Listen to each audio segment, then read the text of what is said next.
Good morning. Welcome to Get Probate Cash. I'm Bill Gross at Bill Gross Probate and social media. We get together every Wednesday morning, 8:30 a.m. Pacific time, to talk about all things related to getting cash for probate families, administrators, petitioners, which means before they're approved, heirs, and there's the main prop we use is advancing the inheritance, which is really setting a portion of the money the heir is going to receive. I'd like to talk today about another product that's related to that, which really is a loan to the estate or a loan to the executor. So this is a different, case where there's a probate pending, and there may be this is the common scenario. The only asset's a house worth $1 million, and there's let's say 3 heirs. They're each going to get 1/3 of the value. So you sell the house, they each get $333,000 approximately, of course, after expenses. But let's just use a round number.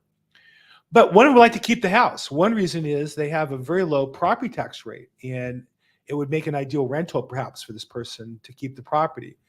But there's no liquid assets in the estate. They don't have stocks or bonds or cash, and the person wants to take the house doesn't have the cash, $666,000 in this case, to buy out the other partners. And getting a loan is problematic because you can't get a loan as an individual because you don't own the property yet. The estate owns the property. So what can be done? So there are loans to estates where you can lend them, let's say in this case, $660,000, give cash to the 2 heirs, and then have the 3rd heir has the interest in the property rather than getting cash, and then assumes the liability of the loan. Now, most commonly, the way this is done is the lender, and this is a very specialized lender. I've worked with a couple of them. I met one last night in Orange County. I've worked with one in the South Bay. What they're going to do is they're going to have to do a refinance. So it's really a bridge loan. It's a temporary loan of maybe a year or two until the probate's finished.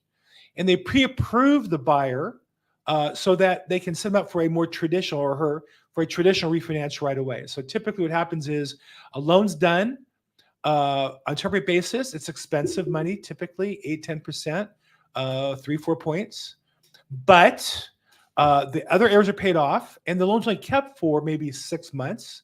As soon as the probate closes and title is transferred from the estate to that individual heir, then that heir refinances a more conventional looking loan, and that lowers their payment, and they can use that to get to reimburse themselves costs and things like that.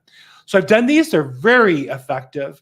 And they're particularly a case where there is a property that one of the heirs wants to keep. Other heirs just want the cash. They can't all afford. They don't all want to take property and title together. And so you can get a cash, a loan of sorts to pay them off. So if you're interested, you have that scenario or any other scenario in probate or trust administration where money is needed up front for expenses to get approved, to file the case, to get an attorney, or to manage the property, or to distribute the property. Give me a call. I'm at Bill Gross Probate, and as always, make today your best day ever.